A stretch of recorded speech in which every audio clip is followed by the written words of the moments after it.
perhaps sampled it in high school. Cannabis these days is a lot different. I've got two experts up here that are going to tell you all you need to know about cannabis in the Cannabis 101 presentation. First of all, I'd like to introduce Huang, who is the president and CEO of Emerald Health Therapeutics. And then we have beside her, we've got Mr. Shekhar Parmar, who's also the CEO of Harvest Medicine. So these two know what they're talking about. We hope you enjoy the presentation. We'll get Ben to start it off. They'll tell us a little bit about themselves, and then we'll get into the presentation of Cannabis 101. Actually, we're going to have Shekhar to talk first. We're going to have reverse. Perfect. Thanks, Lisa. Can everybody hear me okay? Good. Perfect. Thanks for teeing up the slide. So once again, my name's Shekhar Parmar. I am the CEO of Harvest Medicine, which is a cannabis clinic that we're headquartered in Calgary, but we're very proud to be opening a Edmonton area location at the end of May here at St. Albert Centre and in the major mall there. We're going to have about 3,000 square feet and be able to see a lot of patients. We know we're pretty aware that in the Edmonton market, it's been difficult for patients to access cannabis clinics. There hasn't been as many as there need to be here to appropriately service the population. And so we're very happy and excited to bring our really well-recognized model from Calgary up here to Edmonton and to serve the entire population area here really well. We started about a year ago, and in that year we've become probably one of the fastest growing cannabis clinics in the country, and out of our one location in Calgary, we actually see 10% of the national patient growth in the country. And after 14,000 plus patient visits, we maintain a 4.9 out of 5 on Facebook, so we're clearly doing something right and people really feel like they get a great education. So the point of discussion today is we wanted to give you guys, and the whole point of a conference like this is to make sure that people have a lot of education about cannabis, because it is genuinely a medical-based approach that we take, and there's a lot of medical benefits that are associated with cannabinoid-based therapies. And there is some sentiment at times where people can compound the recreational and the medical spaces into one and look at both consumer groups, patients and rec users as kind of the same, and I think what we're going to talk about today in particular is that they're not the same, although a lot of people do overlap, they're not the same. So I'm going to start off by giving you a brief sort of history of cannabis, where it's been, where it's going, who's who in the zoo, whether the product's available, and Dr. Huang's going to be really getting into the science of the plant. Why does it do what it does? Why is it such a powerful tool in medical therapies? So, first thing we need to say is there is nothing new about cannabis as medication. There is evidence to suggest and support that we have found that there is cultivation of cannabis happening as early as in Neolithic eras. And in ancient tombs in Egypt and burial chambers in China, there's been cannabis. So cannabis has been part of therapeutic, ancient, medicinal approaches throughout history. And in fact, there was nothing new about doing this. And if you, in 1880, had arthritis, your frontline treatment was a cannabis-based tincture.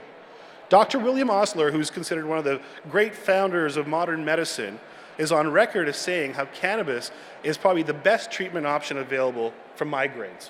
Okay? And so this was all legal and being approached by science, and companies like Eli Lilly and Merck were producing over 50,000 kilograms of cannabis for medical purposes in the early 20th century. And it became illegal because of politics, not because of science.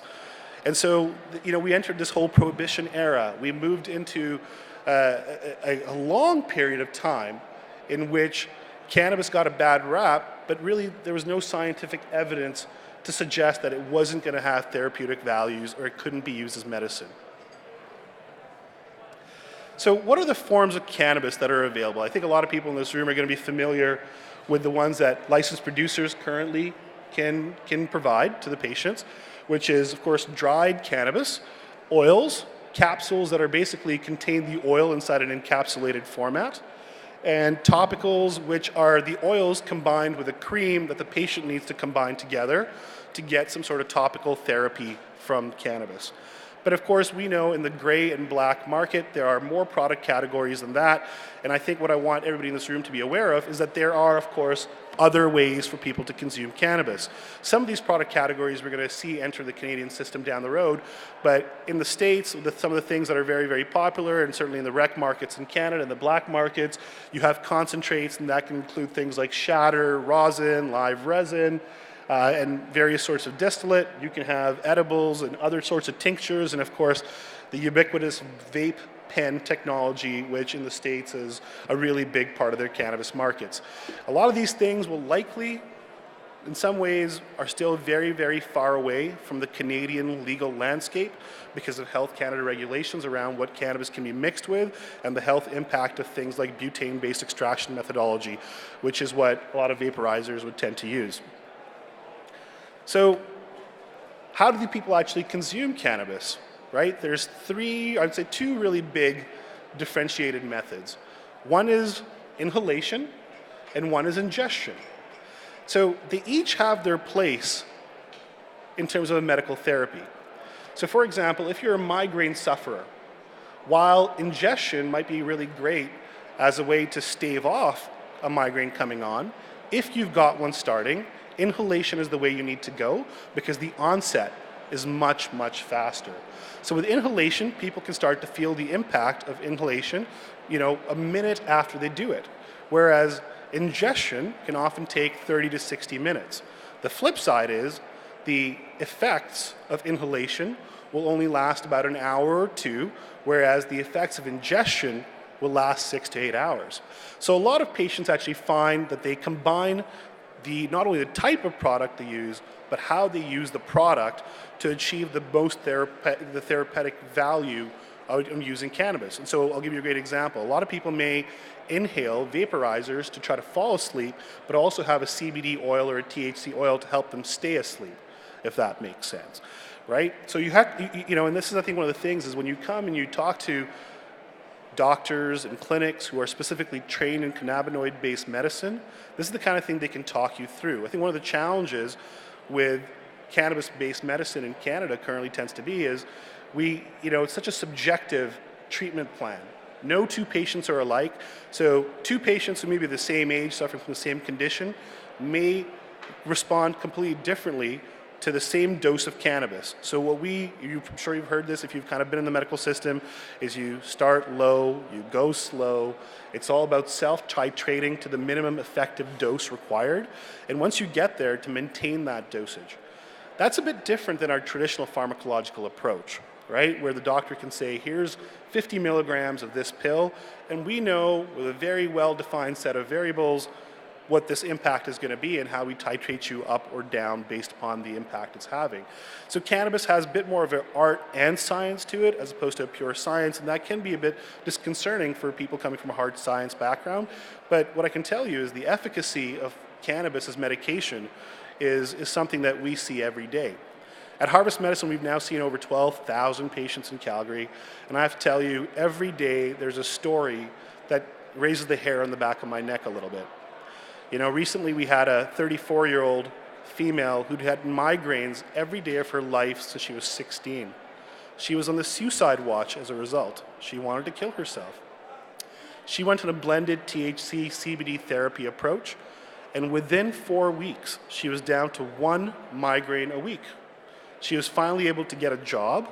She is no longer suicidal, and those are the kind of life changes that we see all the time.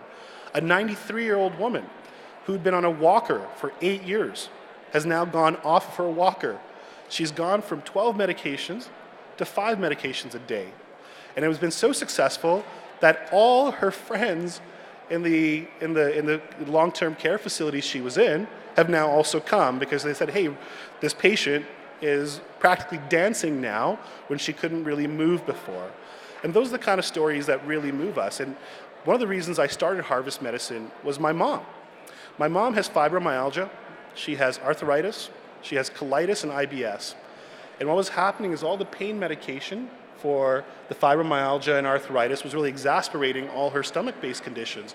And so traditional pharma approach to that was to put her on a polypharma program where she was on 14 different medications, each one controlling a different symptom, but nothing really treating the overall condition.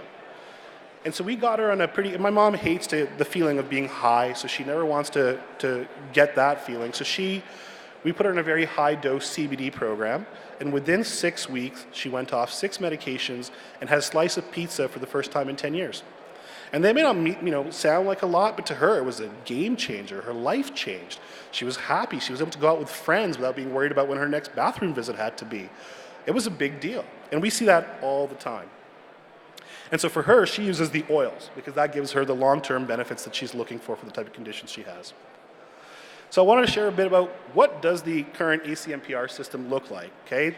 There are now it says 235, but we know there's well over 250,000 patients in the Canadian medical system, which, by the way, represents still under 0.75% of the overall Canadian population. So we've still got a long way to go to bring cannabinoid-based therapies to the people who need them. Some of the interesting statistics there that I think are worthy of noting is that system is growing at well over 10,000 patients a month now. And that there are, as of today or recently, almost 100 licensed producers.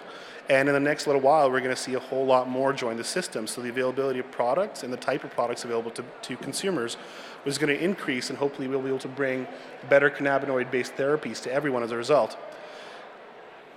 The average patient, by the way, the 0.75 number is interesting as well. That's how the average utilization rate in Canada. So that means out of those 250,000 patients, on average, across the board, they're consuming about 0.75 grams of cannabis per day. That number can be a bit misleading because it also takes into account oils, which basically bring that number down versus the people who are only using dried herb. So what are some of the most common conditions that are treated with cannabis? Some of these I've already mentioned to you, cancer, of course, and cancer side effects of treatment.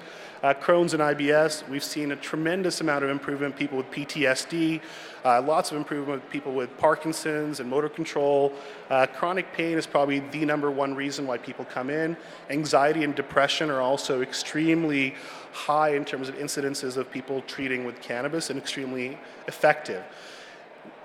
We take our approach to these conditions very, very seriously, and we measure and track the efficacy of the treatment with all our patients on a longitudinal basis. So if somebody comes in and they're suffering from pain, we give them a standardized pain inventory exam, and we record their score. And when they come back 3 months later, we do the test again, and we record the score again. Because we want, as a community, as a group of people, to be able to come to events like this, and more importantly, be able to go to the medical profession and say, hey, this is no longer anecdotal evidence. This is real, observable evidence that shows how people get better. And simply because this study wasn't done using a double-blind approach doesn't mean the results are invalidated. I think that's one of my biggest frustrations in the current medical approach to cannabis from, let's say, the College of Physicians and the CMA in particular, is that, okay, we haven't had double-blind studies, but it doesn't mean that cannabis doesn't help people. You can't simply ignore all the evidence that cannabis physicians see every day. So, and Dr. Huang is going to get into this in a lot more detail, but the way cannabis works in our bodies, we have receptors all over our body, CB1 and CB2 receptors, and they're involved in very complicated homeostasis processes that I'm sure Dr. Huang will talk about a little bit, and that's how it really helps regulate our internal mechanisms to keep us healthy. We don't have receptors in our body for Tylenol, right? But we have receptors in our body for cannabinoids. Let that sink in for a little bit. What are some of the most common concerns that patients have? This is again with my mom. She didn't want to feel high. And I think some of the misconceptions are that you have to feel high to get benefit from cannabis, and you don't. CBD, which is one of the 2 primary molecules that everybody talks about when it comes to cannabis, is a non-psychoactive component. It will not get you high. The acquisition cost is challenging. This is something why we gather data and collect it. And so one day, hopefully we get coverage for patients trying to use this, because in Canada, we have coverage for a lot of drugs, and a lot of health plans will cover it. Cannabis shouldn't be treated differently. There's still a large social stigma. This is evaporating at a very quick pace. I think hopefully post-adult use legislation, that stigma reduces even further for people wanting to try to use this in a medical capacity. And then there is a bit of a lack of understanding in terms of how people consume it. There's still this myth of, well, I hate smoking, so I don't think cannabis is right for me. And that's good. You know, nobody should be smoking. It's terrible for you. It's you're burning things. If you want to use it, vaporize it. You know, use edibles, use oils. There's all sorts of modalities of consumption that work without people having to smoke. So lots of common misconceptions out there, a lot of myths about what cannabis is going to do, and I'm going to get addicted, and my grades are going to suffer, and you know, all those things. They tend to be myths, not the reality, what we see in evidence every day. There are, of course, some people and some conditions that cannabis is not great for. So if you are breastfeeding, if you're pregnant, if you are a minor, if you have some serious liver or heart conditions, there are certainly instances in which cannabis may not be right for you. But again, most of the literature that defines what these contraindications are for cannabinoid treatment have not differentiated between THC and CBD. So, for example, a heart condition, for the most part, they're worried about tachycardia or arrhythmia, right? So they want to make sure that your THC content isn't exacerbating that condition. But could patients with a serious heart condition do really well on CBD, pure CBD oil? Absolutely. So, you know, the right physicians monitoring your treatment the right way, there's a lot that still is not a contraindicator. And one of the other contraindicators that we struggle with on a moral basis at times is the nothing for minors, because you do, of course, the college has a pretty bright line test on that. We don't want to prescribe to minors, but it's heartbreaking to see people who have a seizure disorder who could be very well helped by CBD. But at this point, we can't take those risks for our physicians to be able to allow that authorization. The adverse effects, something that Hollywood has really played well up on. When people do get adverse effects, they can generally have feelings of drowsiness, couch lock, sleepiness. Those are some of the more common ones. Some people will have a little bit more adverse reaction, but they tend to be pretty minor. I think it's been stated multiple times today, and nobody's ever died of a cannabis overdose. You can't do that, so it's. And one of the things is that if you've had a lot of THC, one of the things we tell our patients is you can always have some CBD to kind of actually bring you down from the impact of the THC, because the CBD actually blocks the same receptors that impacts THC. I like this stat because I think people tend to think that they have this idea of who a medical cannabis patient is, and they tend to think it's a 23-year-old college student who basically is looking to get high but under the medical system. So first of all, our demographic shows that it's 50-50. 50% male, 50% female. The average age of our patient at Harvest Medicine is 41. 41. Not 25, 41. Right? 14,000 patients, average age is 41. And you'll see on that bar graph, our oldest patient is 98 and loving life as a result of cannabis. She's a very interesting character. She's hilarious. I've talked with her many times. She likes CBD during the day, but she really loves the THC at night. So I'll just let it be there for that. What does the patient process look like? So, there's a lot of clinic options out there. I can only talk to you about ours, really. But people, we have a self-booking system. We don't require a referral. One of the things we really wanted to get around is there's still a lot of stigma within the medical professional. A lot of people are very afraid to talk to their family doctors about cannabis as therapy, and it's really tragic that way. But a lot of old school doctors haven't come around to realizing how beneficial cannabinoid-based therapy can be.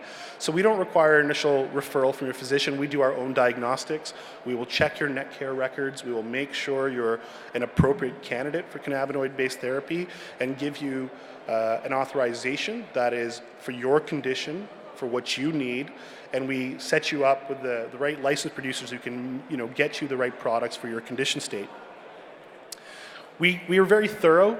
Some people complain we're maybe too thorough, but again, we're trying to validate cannabinoid-based medicine. So we gather a lot of data about the kind of conditions you're suffering with, how much pain you're in, where is that pain, do you have anxiety, do you have depression? We'd like to know that so that when you come back for your follow-up 3 months later, we can start to show, for the benefit of everybody, and not using your individual data, but aggregate that data and say, look, people get better. This is not fiction. This is reality. Our clinic, in my past, I was involved with a company where we designed museums. And so when you come into our clinic, it actually looks like a bit of a museum. It's a discovery center. That's actually a photo from our wall. It's very inviting. It's very bright. It's very clinical. People are encouraged to engage with the material, to talk to people, to learn as much as they can about cannabis. And we find that that's really helping remove the stigma. When anybody walks into our clinic, they go, okay, like, this is legit. Like, I feel like I'm seeing a real doctor. I feel like I got real treatment, and I feel like I'm going to make real progress in my life. And the number of people who leave in tears at the end of an appointment is astounding. I'm not crying because they're sad, because for the first time in their life, they have a little bit of hope. And hope's a pretty powerful thing. And a lot of people come to us because pharmacological approaches have failed them. They haven't been able to treat their MS in the way they want, their Parkinson's in the way they want. The opioids have made them constipated, they can't sleep, and it's a terrible quality of life, and cannabis helps with all of that. We have a two-stage process with a very in-depth medical consult part, and then of course you meet with the educators, which is again a very in-depth process. It's not unusual for patients to spend well over an hour at our clinic talking to real human beings, no telemedicine, nothing like that, but talking to real human beings who are able to provide real answers. That was really important to me. As a patient, I would want that experience, and that's what we really try to put out there. So you get this big education session, depending on which licensed producer you pick, between 10 minutes after your appointment to a few days after, you're all registered. It's easy. And you can start ordering cannabis right to your front door. And I have to tell you, as a medical patient myself, the first time I got a cannabis delivered by Canada Post to my door, I was really giddy because it made me feel good that I no longer had to go to the 7-Eleven parking lot and wait for a really sketchy dude to medicate myself. Not all dudes in that capacity are sketchy, but someone I dealt with were. But it made me feel good that I could do this and protect my career, protect my profession, to know what was in the cannabis that was being given to me, and not just have Buddy tell me it's this or that and think it's going to be okay. There's such a variety in cannabis, and each strain can impact each thing so differently. There's over 100 different cannabinoids in the plant that all work together in something called the entourage effect. And what the legal medical regime allows patients to do is to pick and choose and find strains that work for them and know that quality and consistency of that strain is something they can rely upon and come back to and really start treating it as medicine. So that's all I have. I'm going to hand it over to Dr. Ben Huang, who's the CEO of Emerald, and she's going to take you to the plant.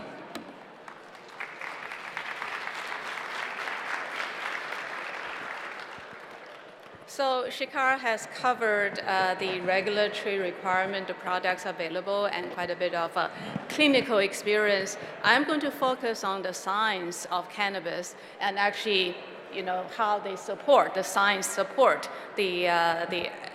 what we see in patients. So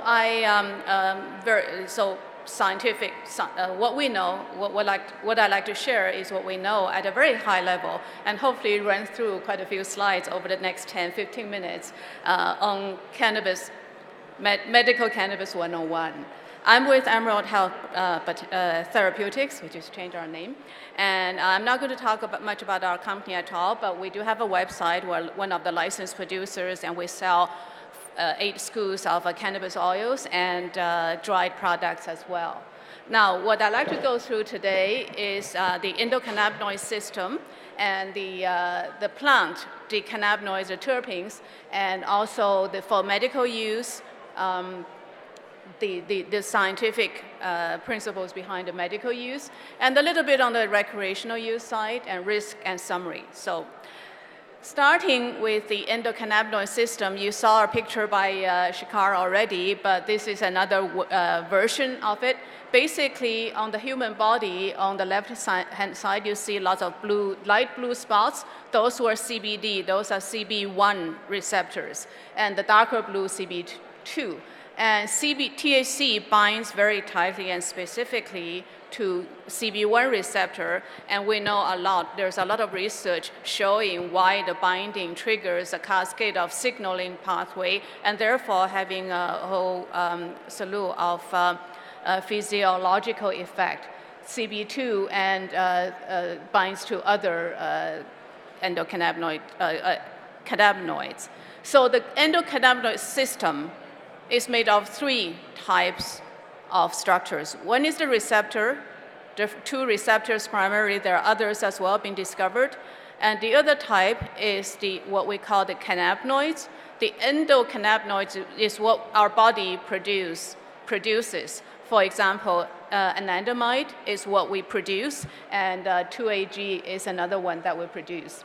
So it's a very ancient system. So in addition to the receptor and the molecule THC, the cannabinoids, they bind to each other, there is also an enzyme system that's responsible for the synthesis and aggregation. So therefore, how much receptor you have and how much cannabinoids you have in the body is regulated that way. And any imbalance would cause the body out of balance, and therefore medical conditions. The example Shekhar just gave now, migraine, the lady had it since 16 until 40. There's actually a good review by Dr. Matt Hill, Calgary, showing that in a large number of migraine patients, there's a deficiency of cannabinoids. That's why you take cannabinoid, you correct the deficiency, you solve the migraine problem. So very often, cannabinoids, especially cannabis as the holistic medicine, it's a simple solution to complex problems. It's a simple solution to polypharmacy. If you had to take 6 or a dozen different chemical compounds to treat a complex condition, then a better approach may be to try cannabis, to find a strain, to find a combination that works for you. That's because we have this elaborate endocannabinoid system, and when it is out balanced, we have problems. So cannabinoids and receptors, that's why our body react to the cannabinoids and cannabis.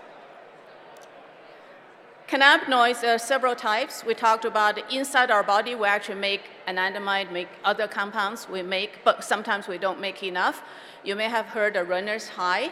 If you do more exercise, you can actually produce more anandamide, and therefore you feel uplifted, you feel happier. So to achieve balance, taking medicine, taking cannabis is not the only way. Physiological activities also contributes. It's a very holistic system. So we produce, but plants also produce. And cannabis is the plant that produces cannabinoids. And there's a large number. The primary ones we all heard about is THC and CBD. When it's psychoactive, the other tend not to be. But there are other, and THC binds to CBD receptors, and there are other bindings that we're still studying. But there's over 100 cannabinoids, and there's a good source, Leafly, that gives a good education on the different cannabinoids.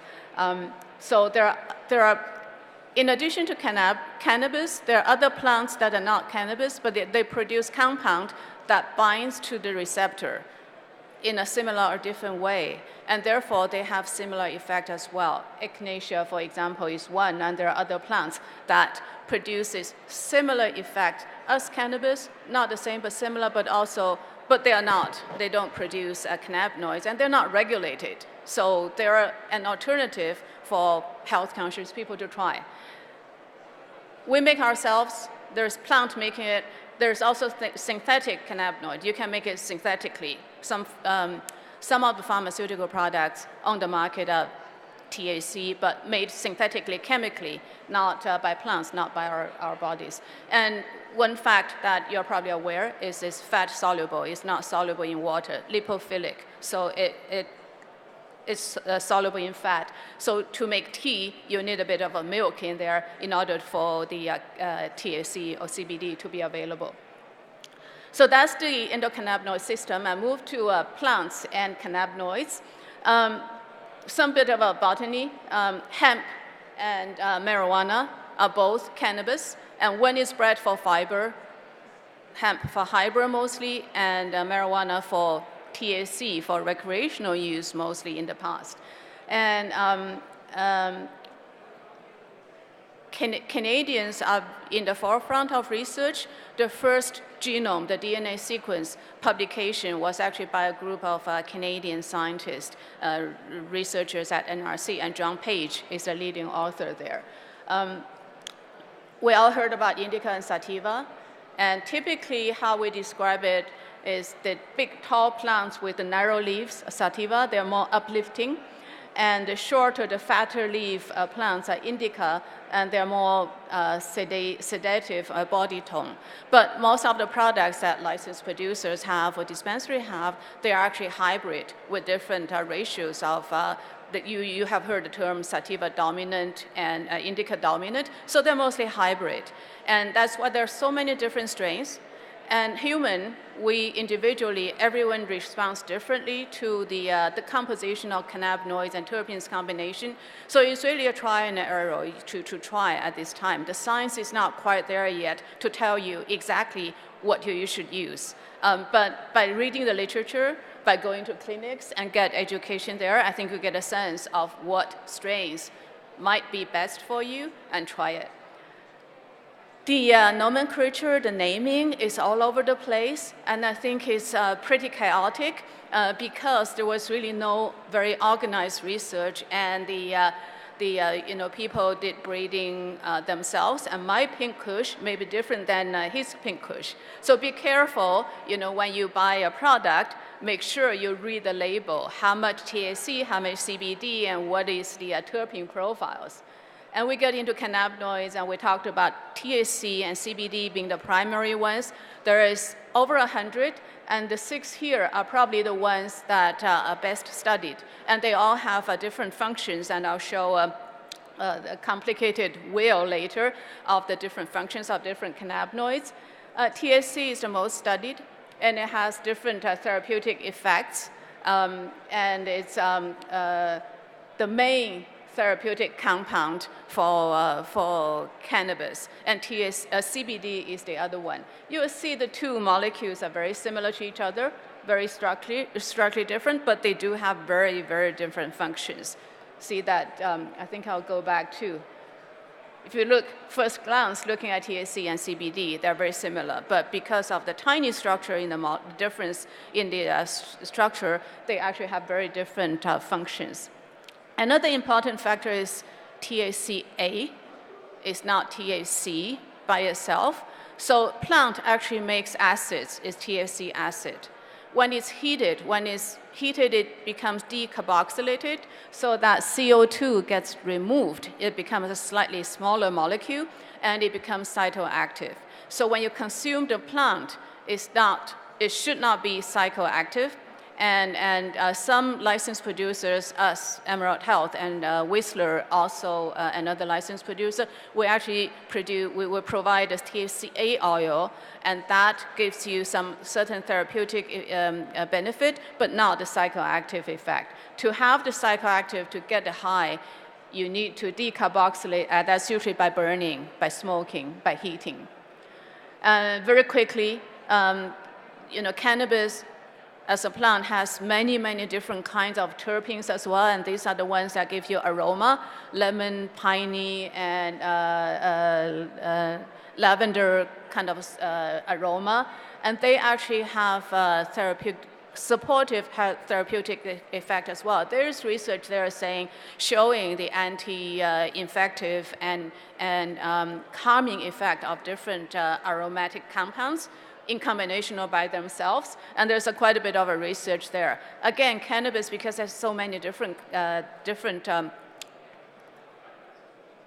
composition of THC, CBD, and different composition and combination of terpenes, we need to do more research to narrow it down, what combination gives what effect. This is just one example of 3 different strains of cannabis. You can see, for example, they all have different levels. There's about 10 terpenes shown there, the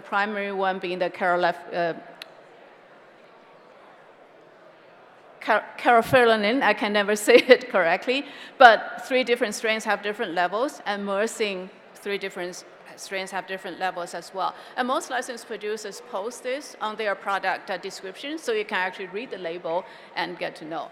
I think in the interest of time, I think we're cutting into the next talk already soon, so I'll go through this very briefly. I just want to emphasize that using plants as medicine is not new. We have been using this for thousands of years, and the Chinese still are using it a lot. And even the what we call the Western medicine, the pharmaceutical industry, a lot of the products actually came from plants. Aspirin, for example, from willow tree. And some of the essential cancer medicines, for example, Taxol from a tree, and vincristine from periwinkle, and morphine is also from plant. So plant as medicine is actually, history, has a long history, and cannabinoids happen to be medicinal compounds from plants, except for, I think we actually have more knowledge about cannabinoids than many of the other plant-based medicine that we're using today because of the receptor understanding there. So there is a term called pharmacognosy. It's actually the study of medicinal plants from medicines derived from plants. And also just to go one step further, I'm a big fan of food as medicine. I think, health, we should focus on health, prevention, before we get to the disease stage. So, healthy lifestyle, dietary, and all of that, also at the end of the day, the balance of what we eat, what we do, and the balance of the endocannabinoid system. So, all of that is not new, except for cannabis has been prohibited for this many years. So the use of it was really not accessible to easily for a lot of people. And research is much of the research is kind of underground. So when we read the internet and when I try to Google, I don't know what to believe, what not to believe. And there's so much information out there. What is noise? What is really signal? I think it's time, Canada being a leader in legalization, in research, we can contribute a lot to the globally about what we know about the plant, about this clinical benefit, and about the risk as well. Nothing is without risk. So long history, and there's actually pharmaceutical R&D going on, although with great deal of difficulty. But Sativex is one plant-based medicine that's available. That's approved in Canada, but not in the U.S. And U.S. is tougher on cannabis, obviously, than Canada still. But Sativex is a combination of equal ratio 1-to-1 THC and CBD.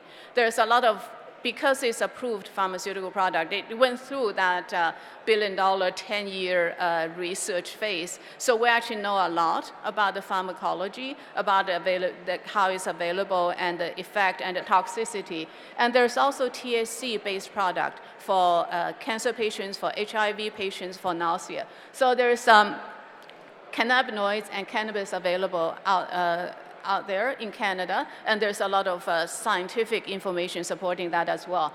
The official scientific information comes from Health Canada. When we started the industry 4 years ago, Health Canada put out this, what they call the information for healthcare professionals. It's 150 pages and 1,000 references, and for any healthcare professionals, I encourage you to read it, at least to glance through it, because that's everything you need to know about cannabis and cannabinoids in a medical setting. So one of the sections talks about what the potential therapeutic use of THC. Now, it's not an approved product, so therefore doctors cannot prescribe it. They can only authorize it, and you can get the product from, once you have the authorization. But the list of conditions is very long and very similar to what Shekhar just described now. And this is the way I was talking about. So different, CBD is the blue one and CBN the black one, but the several cannabinoids and what medical conditions, this came from a group of Israeli scientists, and it's a little Bible that we use from time to time, not as a set rule, but as a guidance of what cannabinoids are good for what medical conditions. So there's a lot of scientific research. We just need to get organized and get to, to summarize, because when we get to legalization, I think a lot of people are going to use cannabis, not necessarily as a hardcore medicine, but as a health supplement. We need education, we need understanding. So forums like this are very useful. And a quick glance of what medical cannabis has been used for. This is US data. The left-hand side is the registered condition. So you can see the big blue piece, 2/3 is pain. On the right-hand side is a survey, so people don't disclose names, and you actually see the top condition is anxiety, and the second one is pain. Any case, pain is probably the largest use for medical cannabis, but there's a whole bunch of other conditions, and that's because the endocannabinoid system is very versatile. Has to do with your pain sensation, has to do with your anxiety, and has to do with your immune system as well. And a very complex system, but a relatively simple solution to a lot of conditions. Pain is a big condition. Dosing, we talked about, start low, go slow, because of the lack of, a very solid research to say this combination is good for this and for the dosing, because that's going to be a combination study of many, many people. So the best thing to do today before we have a better data is to try start low, go slow. And especially with oral, because it takes an hour or so for it to come into effect. So that's the principle. But average use, 0.7 gram per day, 1 gram per day is the Dutch and Canadian data, but start low and go slow. And titration is not only just for cannabis. For a lot of pain medication, fentanyl, for example, you do titration because everybody's body is different and the physiology is different. And so titration is the best way to go, and that's the dosing part.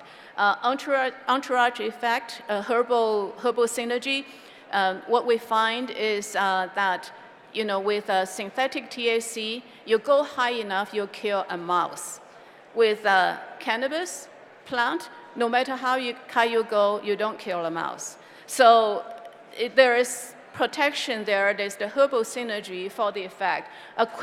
This is also Israeli study. On the left-hand side, you can see what we call the dose curve.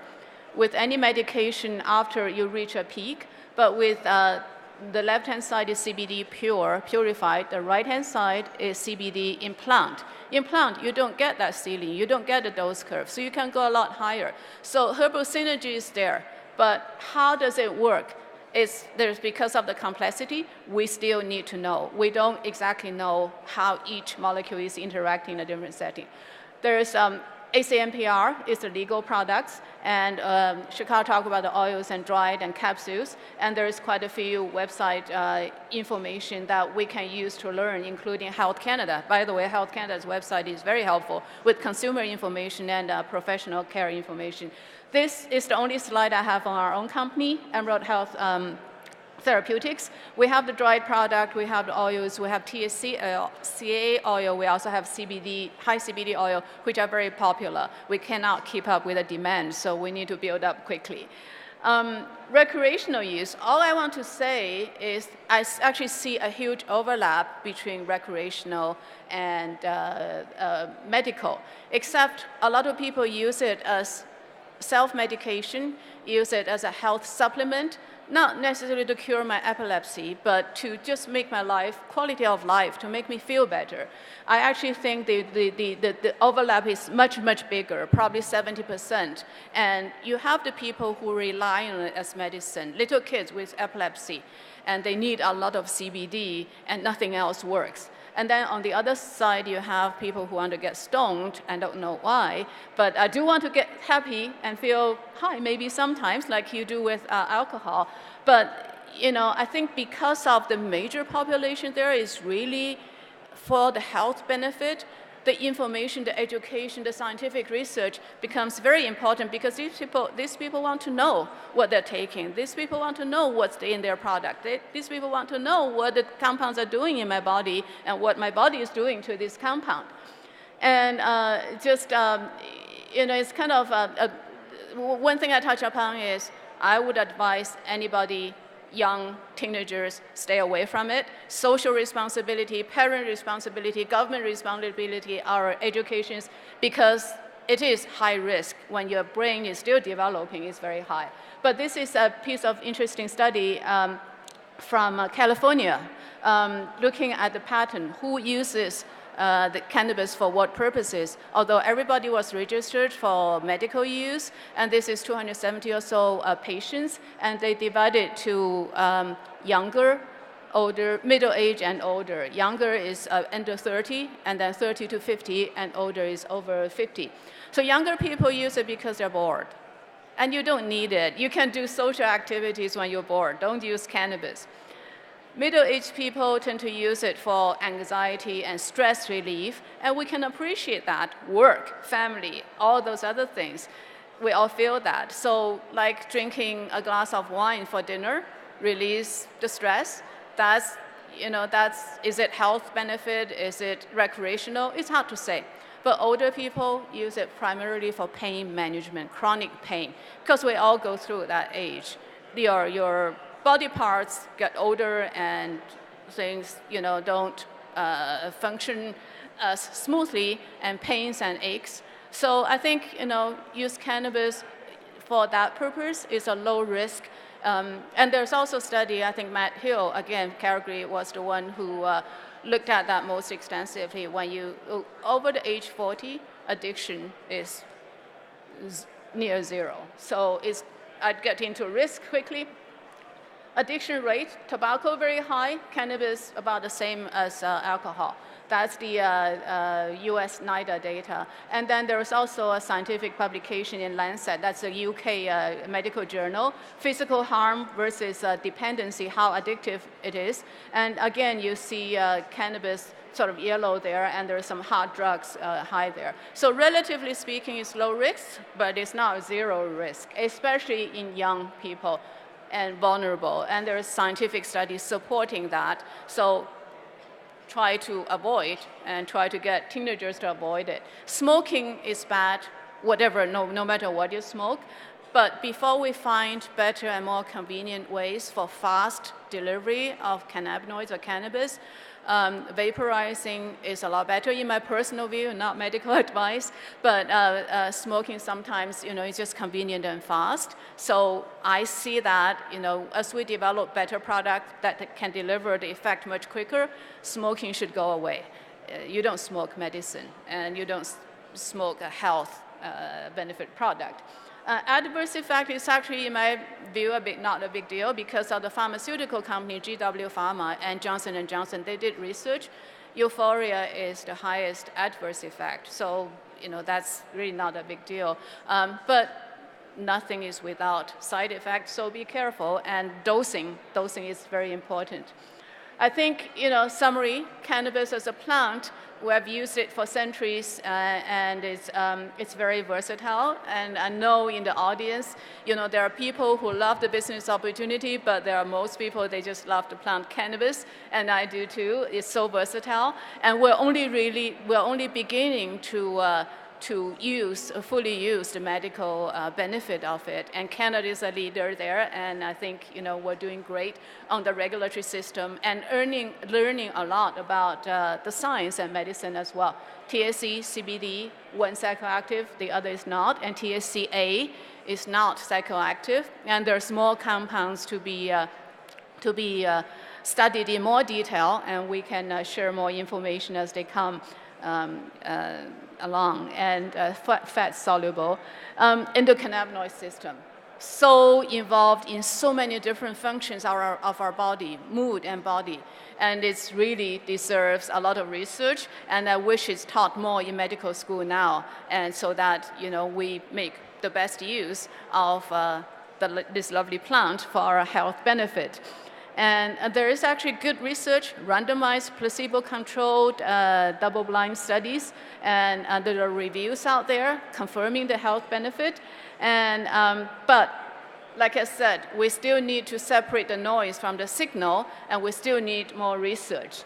And that's to close the knowledge gap. And these are the two leaders in cannabis research in Canada. One is Dr. Mark Ware, and the other is Jonathan Page. Mark is a pain specialist, medical doctor in McGill, Montreal, and Jonathan Page is at UBC, a plant scientist and a clinician, and they work very closely, and they are really a pioneer of cannabis research. I think with that, I will close and see whether we have time for questions. We don't. Thanks again to Dr. Huang and for Shekhar Parmar for being up here with Harvest Medical and with Emerald Health Therapeutics. Unfortunately, we're a little bit behind schedule right now, so we're going to move right into the next session, which is going to be economic development and business opportunities. And our moderator will be up here momentarily. Here he comes right now, Mr. Lindsay Blackett. And thanks again to these wonderful people. Thank you. If anybody has questions, I'll just make myself available to the side and back, and Sherbin will do the same. Hi, thank you. Good afternoon. My name is Lindsay Blackett. I'm the president of the Canadian Cannabis Chamber, and our session is going to be on economic development and business opportunities. The minister who I'm going to introduce has to leave. He's got a tight timeline, so I'm going to introduce him first and let him speak. Then I'll introduce our other two speakers, and we'll move forward and see if we can get caught up on time. The Honourable Darren Billes is the Alberta Minister of Development and Trade. He was born and raised in Edmonton. Darren Billes knows the contribution Alberta workers have made to our province and our country, and appreciates the strength and beauty of our province's diversity. Between 1995 and 2000, Mr. Billes worked in Quebec, Tunisia, China, a number of products with Canada World Youth, a volunteer youth program focused on international development. Graduated from the University of Alberta with an educational degree in 2001. He worked at Inner City High School, and the voters of Edmonton, Beverly, Clearview first selected him as their MLA in 2002, and again in 2015. He was sworn as Minister of Economic Development and Trade on October 22nd, 2015, and prior to this he served as Minister of Municipal Affairs and the Minister of Service, Alberta.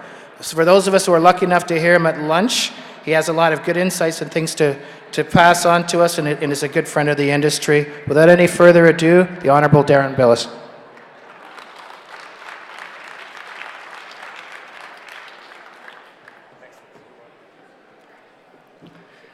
All right, well, thank you very much, Lindsay. Appreciate those kind words. Good afternoon, everyone. So on behalf of Premier Rachel Notley, good afternoon. I'm thrilled to be here as we gather on traditional Treaty 6 territory, Métis lands. I also want to extend a special welcome to the panel members that are going to be coming up shortly, and as Lindsay had mentioned, my apologies that I've got to race back to the legislature. But I imagine from the look of your agenda that it's been quite a day so far with incredible number of speakers. So it's a very exciting time for your industry with the legislation of legal cannabis on the horizon. And I think that's what makes conferences like this and panels so important. And so before the panel discussion kicks off, I'd like to take a moment to provide my thoughts on the importance of cannabis to Alberta in diversifying our economy and stimulating economic growth, and what my ministry is doing to support business growth in this industry. So let me share a few thoughts on Alberta's economy in general. While the province experienced a serious and prolonged economic shock, Alberta's economy is looking up. Between 2007 and 2017, Alberta accounted for 20% of Canada's population growth. And in fact, Alberta's population increase of 22% over that period was the largest increase of any province or state in North America.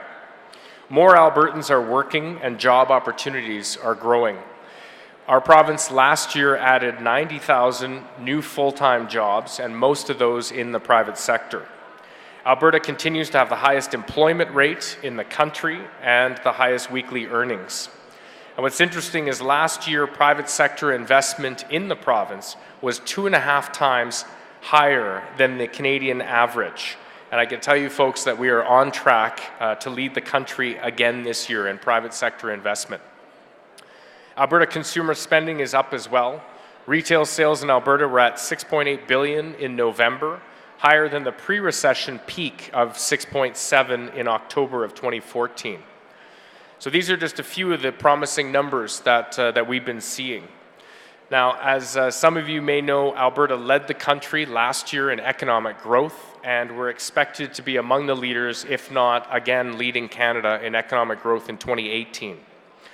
Reports, economists have cited that our historic infrastructure build and the increased investor confidence as contributing factors to our economic recovery. Now, some of that confidence comes from the 2 pipeline approvals that we have through the federal government. And for those of you that have been watching what's going on in the news, I can tell you that the Trans Mountain Pipeline will be built. That pipeline will be going ahead. Our government has committed to doing whatever it takes to get it built, including introducing legislation next week that will give us the ability to turn off the taps to British Columbia. No provincial government has the authority or jurisdiction to tell another province or jurisdiction what goes through a pipeline. That is federal regulations. The federal government approved it. And this project, as many of you probably are well aware, would mean and will mean tens of thousands of jobs and billions of dollars of GDP. This is a project in the national interest, and again, I'm proud to be part of a government that will take action to ensure that it moves forward. Yes, feel free to applaud that, because folks, this, I can tell you, is in not just in the national interest, but when I'm talking to investors from all around the world, this project goes far beyond just shipping our resources. This is about investor confidence in Canada, and this project symbolizes that. And the fact is, at the moment, we are subsidizing our American friends to the tune of $130 billion in lost revenues because of the differential that we pay shipping our oil, 99% of it, almost exclusively down to the US. And I apologize, I know we're here to talk about cannabis. As you can see, I'm quite passionate about pipelines and cannabis.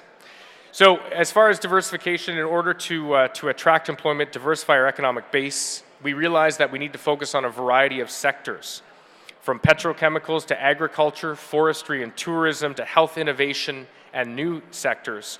The key to a resilient economy is investing in all of these areas. There's no denying that the cannabis industry provides tremendous economic opportunity for our province and our country. In October of 2016, a report by Deloitte estimated the Canadian market potential of recreational cannabis could approach $23 billion. And with Alberta becoming a preferred destination for the cannabis industry investment, I'm confident that our province will be a major beneficiary of this. In fact, the industry in Alberta is already seeing growth. More than a dozen companies are currently developing cannabis production facilities in the Greater Edmonton region, and multiple cannabis production and value-added facilities are in development across the province, from Fort McMurray down to Lethbridge. This is a trend that we want to continue to see. So over the past couple of years, we've been focusing our efforts on stimulating economic growth and supporting Alberta job creators as our economy recovers. This past December marked the 1-year anniversary of the unanimous passing of the Investing in a Diversified Alberta Economy Act, and this January marked a full year since we began accepting applications for our capital investment and investor tax credits. Capital investment tax credit encourages timely investment in capital projects, while the investor tax credits encourage Albertans to invest in companies in their own backyard. I want to highlight that Aurora Cannabis is one of the companies that received conditional approval for the second intake of the Capital Investment Tax Credit Program. And so what that's done is conditionally we've approved Aurora Cannabis for $5 million, or $5 million tax credit following the completion of their Aurora Sky project. That's their 800,000 square foot project at Edmonton International Airport. Now, I'm sure that Cam shared a lot of information with you earlier today about that. But that's not the only way that we're supporting this new sector. With our export expansion package, we have introduced a suite of programs to export or support exports to international markets. That includes our One Export Fund, which provides support to small, medium-sized businesses entering new markets by covering half of the costs of their flights, hotels, accommodations, as well as translation of their marketing materials. We also have, Alberta has 12 international offices that lend on-the-ground support to companies that are looking at doing business in international markets, including identifying investors, supply chain, etc. So, you know, if you, and I do have a couple department staff here that I'll get them to wave when I get to that point in my speech, but there's a number of supports that are available through our government that I encourage companies that are looking at breaking into new markets to access. Our government also introduced a number of initiatives with strong community economic development focus. 2 years ago, we launched the Community and Regional Economic Support, or CARES program, that essentially helps communities identify opportunities to diversify their economy and provides support to them on this process that they may not be able to have done on their own. We've supported 173 projects across the province, representing about $13 million in funding. Several of them include local leaders who are undertaking their own research and their own research about the types of products and markets that would be available for cannabis and hemp production in their own regions. I can tell you Grand Prairie, Drayton Valley, and Northern Alberta are three that have been successful in securing some provincial dollars.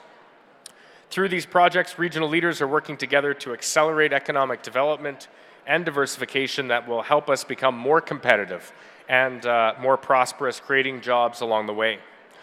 So I think the key takeaway is that our government wants to support sustainable industry growth across sectors that creates jobs that Albertans can count on. So I encourage you to explore the programs that I mentioned and pursue, as you pursue emerging opportunities in the coming weeks, months, and years ahead.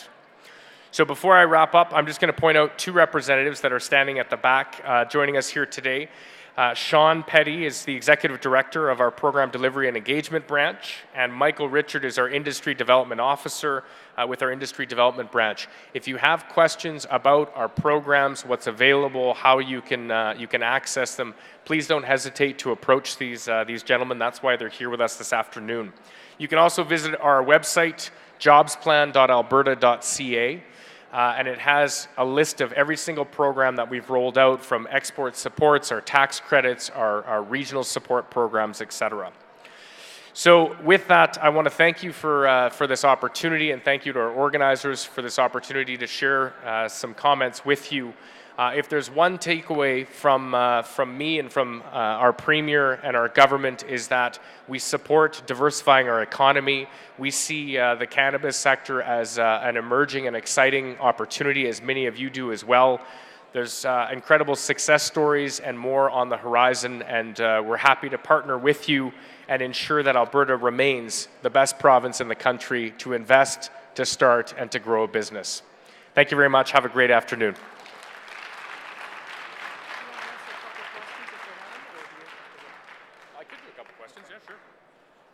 The Minister has kindly allowed us to ask him a couple of questions. If somebody would like to ask a question, there's a microphone at the back.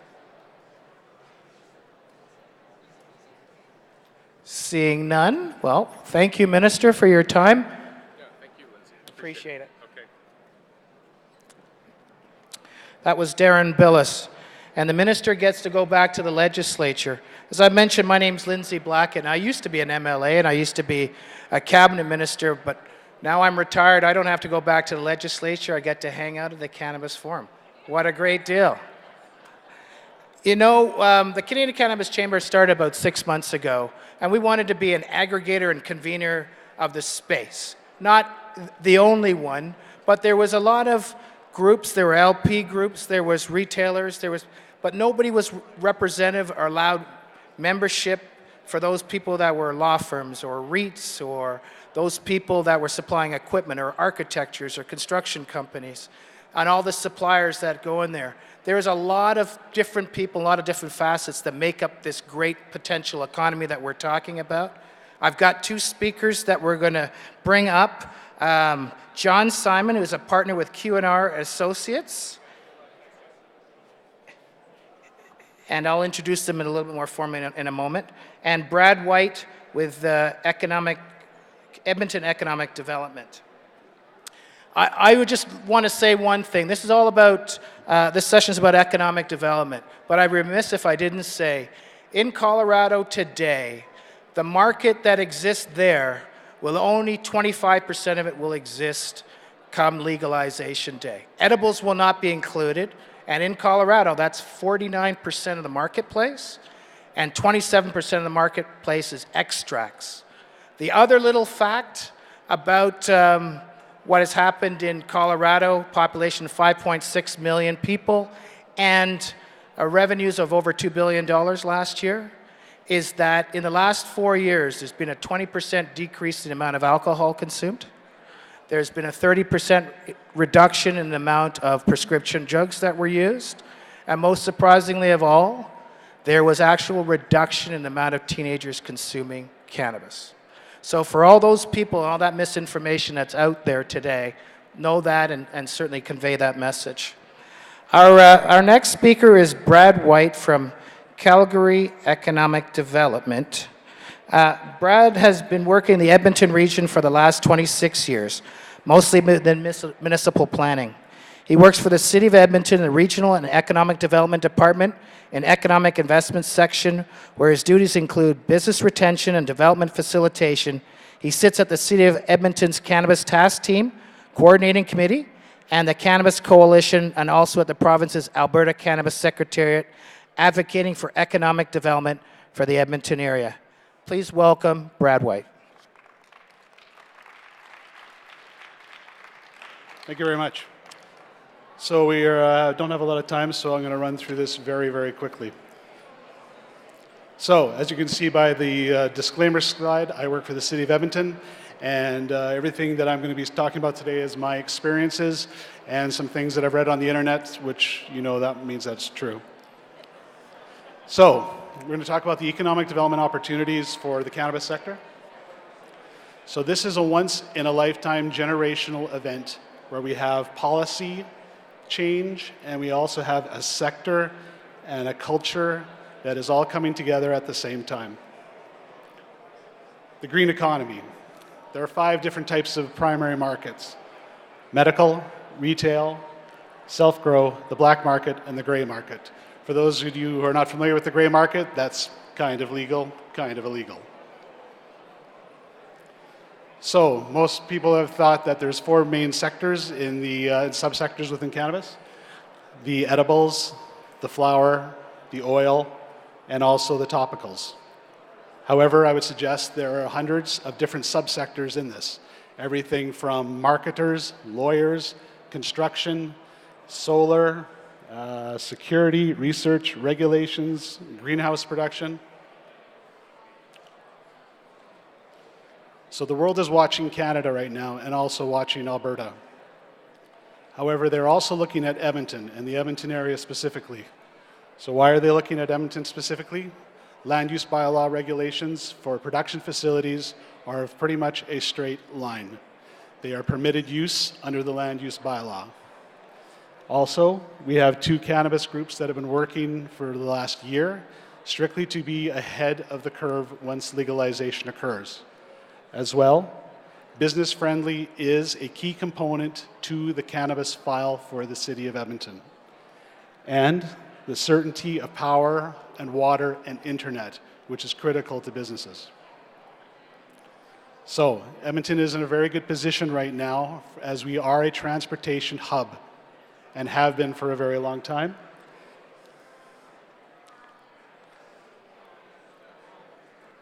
So the way the city is looking at this sector is not so much as a tax grab, but as a job creator and as a sector innovator and a welcoming place for innovation and entrepreneurs to come. Agriculture has already been in the DNA of this area for a very long time. Oops. Business. As we've heard, the independent parliamentary said that they expected between about $5.6 billion would be from the retail sector and a $22 or $23 billion from the entire market, including all of the ancillary uses. Those that are thinking of getting into the production game, it is a very investment-heavy invent, which I can see some people nodding. You are going to be dealing with the federal government on their licensing. You require a retrofit, likely, for your HVAC, which is your airflow, your electrical, which uses about 10 times the normal amount, the licensing, safety codes, OH&S, and there's a lot of work involved with it. So, in my experience in the last 2 years, I've seen 3 major components of those that have successful production facilities. The scientists or the growers, somebody that understands business, and somebody that understands logistics and marketing and how to move things. If you're a great grower and you don't know how to move product and you don't understand business, it'll be a little more of an obstacle. Retail. The retail regulations for the City of Edmonton are coming up on May the 7th. You can watch that online through your favorite electronic device. They will include commercial zones, some mixed use, and when you hear mixed use, that means usually commercial on the bottom, residential on top, and 1 industrial zone, which is called industrial business, or IB. All of the regulations and the proposed regulations can be found on the city website. Choice. As we evolve in the market, the tech sector is coming in very high right now. Dispensary technology is coming in very high right now. Next wave. So right now we've seen a lot of technologies already start to enter the market.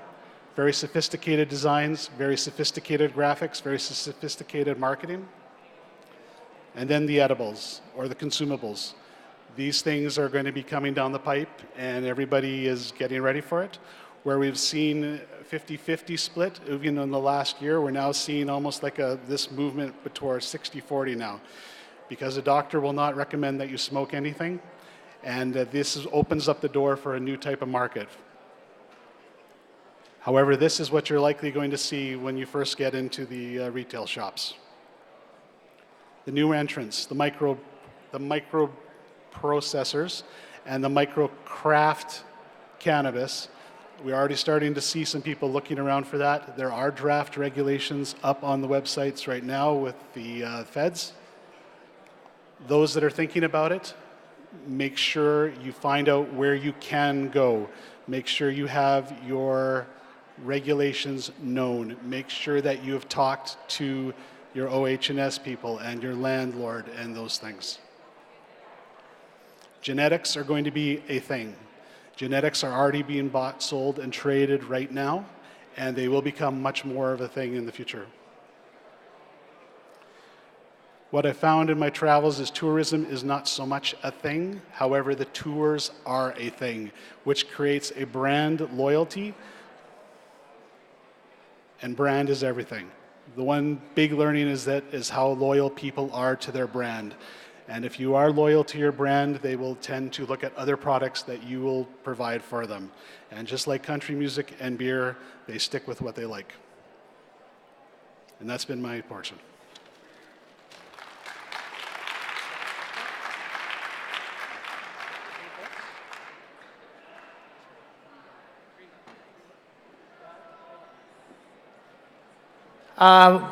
We have time for a couple of questions, if anybody has any from our last speaker.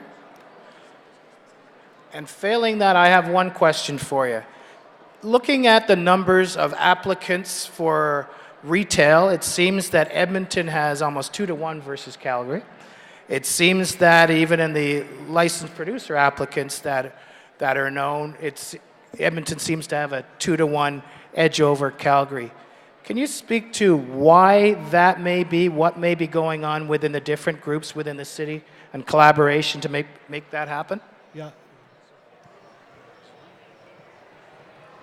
Is this on? Okay. Yeah, the one thing that we found is that for the city of Edmonton, we have two major groups already that we're working for the regulation side, and also we have a group working on the social side. Also, we have very specific people that are familiar with the industry, industrial industry, and also with servicing and things like that. So when I've worked with several of these production groups directly to help them facilitate through the permitting system. So we have groups of people that are trying to help keep business going and also inviting any sort of legal industry to the Edmonton area. I would also say that with Edmonton specifically, we have a better growing season, as I understand. I wouldn't say that in the winter. Also, we don't have the same issues with water licensing and water issues, and also that we are a transportation hub right now. Thank you. If there are no other further questions, let's thank Brad for his presentation. And moving right along, our next speaker is John Simon, who's a CEO of QNR Associates. The principal consultants at QNR have extensive experience in quality assurance, regulatory affairs, quality control, and manufacturing in the pharmaceutical, biotechnology, natural health product, medical device industries, and cannabis industry. The group has supported many clients to establish GMP manufacturing within Canada, the USA, and other global regulatory jurisdictions. The group has experience in the import and export of products to and from many regulatory jurisdictions. The principals have significant experience in all stages, from conception and design to creation, implementation, and ongoing management of these types of programs. Ladies and gentlemen, welcome John Simon. Thank you. Thank you. Oh, hello. Thank you. I just want to start off by thanking Brad. I help companies get product licenses and site licenses, and our group, QNR Associates, works with companies in this industry to help in the licensing process, primarily in the federal Health Canada license to get to be a licensed producer. And I want to thank Brad. When I was the CEO of Grenex Farms from May 2015 until just recently, the end of January. And while you're going through that process, there's a lot of hoops to jump through. There's the Health Canada application, and then there's also the city municipal requirements. So Brad was very helpful in making sure that we had zero delays in our licensing process. And even, it's weird to say, but I got an email from Brad on, it was in September. We got our license September 29th, but we had some stuff to respond to Health Canada.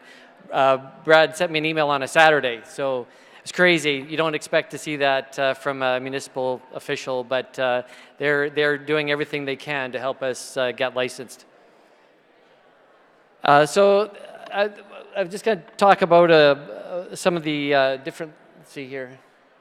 The different licensing structure. So there's the Office of Medical Cannabis. John Clare was here earlier talking from that office. And we also have the Office of Controlled Substances. So there's a movement from cannabis being regulated as a controlled substance to regulated under the Office of Medical Cannabis. And that's going to continue to evolve as the regulations evolve. So as a consultant in this industry, we help companies get the licenses. And one thing that I need to stress that's really important in getting that license is the zoning.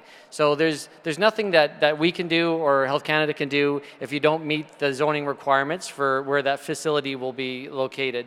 So it's something that we stress to our clients right off the top, is to make sure that the area that you're considering for your cultivation activity or processing activity has the correct zoning. So liaising with the municipality is very important early in the process. The other piece for cultivation is to have adequate power, adequate water.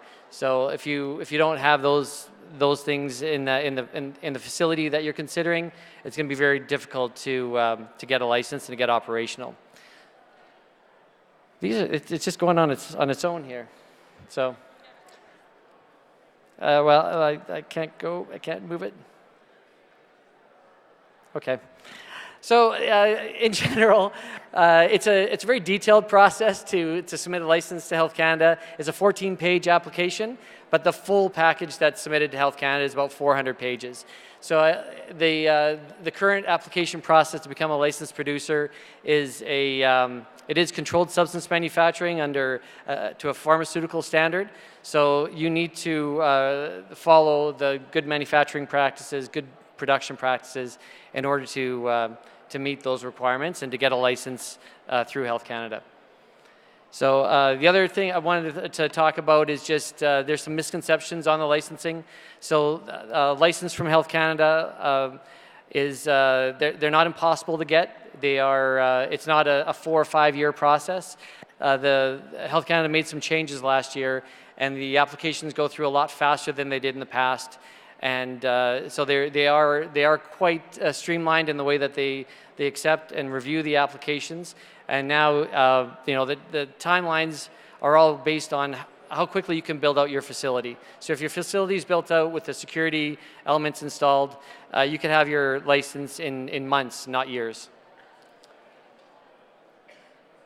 The other misconception that I wanted to talk about was just where you can sell product. So as a licensed producer, currently you can sell to medicinal patients, you can do LP to LP transfers, or you can export. As a licensed producer, in the future, we'll be able to sell to the AGLC, to different provincial jurisdictions, and sell to the retail, the recreational market. But that's all the same license. So there's some misconception on medical cannabis versus recreational cannabis, and what the licensing is. For both medicinal and recreational, it's the same federal license from Health Canada. That's all I had to bring. So thank you.